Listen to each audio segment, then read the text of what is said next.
14 फरवरी 2019, एक ऐसी तारीख जो हर इंडियन के दिल पर हमेशा के लिए लिखती गई। पुलवामा, जहां एक ही पल में 40 से ज्यादा जवानों ने अपनी जान देश के लिए कुर्बान कर दी। हर तरफ बस एक ही सवाल था, क्या इंडिया चुप रहेगा?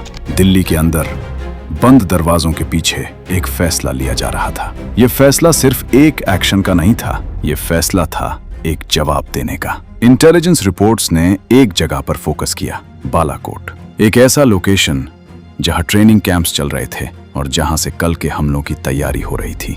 डिसीजन ले लिया गया, टारगेट क्लियर था और मिशन हिस्ट्री लिखने वाला था। 26 फरवरी 2019 रात के करीब 3 बजे अंधेरा गहरा था, लेकिन उस अंधेरे में कुछ फाइटर जेट्स साइलेंटली उड़ान भर रहे थे।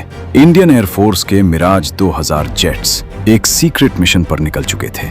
मिशन जहां हर सेकंड, हर मूवमेंट परफेक्टली कैलकुलेटेड था। कॉकपिट के अंदर पायलट्स बिल्कुल शांत थे, लेकिन उनके दिल की धड़कन उन्हें याद दिला रही थी कि ये सिर्फ एक मिशन नहीं है, ये देश का जवाब है। टारगेट के करीब पहुंचते ही रेडार सिग्नल्स और स्ट्रांग होने लगे। एनिमी टेरिटरी अब दूर नहीं थी।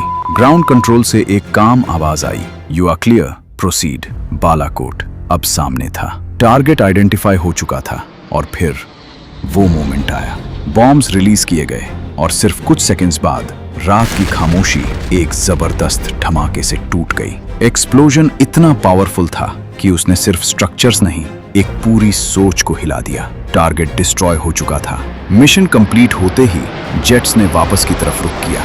रात धीरे धीरे सुबह में बदल रही थी और साथ ही एक नई कहानी लिखी जा रही थी। जब इंडिया में सुबह हुई तो हर न्यूज चैनल पर एक ही खबर थी, इंडिया ने स्ट्राइक की है, वो भी एनिमी टेरिटरी के अंदर। ये सिर्फ एक मिलिट्री एक्शन नहीं था, ये उन 40 जवानों के लिए एक जवाब था जिन्होंने पुलवामा में अपनी जान दी थी। देश के हर कोने में लोगों के चेहरे पर एक अलग ही एहसास था, दर्द भी था, लेकिन उससे ज्यादा गर्व था। बालाकोट एयर स्ट्राइक सिर्फ एक ऑपरेशन नहीं थी, ये एक मैसेज था कि इंडिया सिर्फ सहने वाला देश नहीं है। जब वक्त आता है तो ये देश चुप रहना नहीं, जवाब देना जानता है। ये कहानी है हिम्मत की, ये कहानी है फैसले की और ये कहानी है एक देश के जज्बे की।